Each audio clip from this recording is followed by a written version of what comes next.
Bincike ya nuna cewa akwai alaƙa tsakanin ciwon zuciya da kuma lens ɗin kyamara da ake shooting ɗin bidiyo da ita.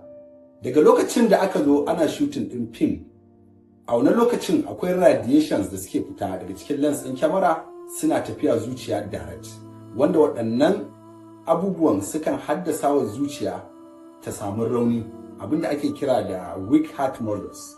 Wannan weakness na heart muscles ɗin wannan shi yake janyo wata jinya da ake kira da angina pectoris. Angina pectoris ciwo ne wanda yake dirarwa mutum na nan take a jikin zuciya. Zaka ji kamar an cika mashi. Sannan akwai abin da ake kira da heart attack.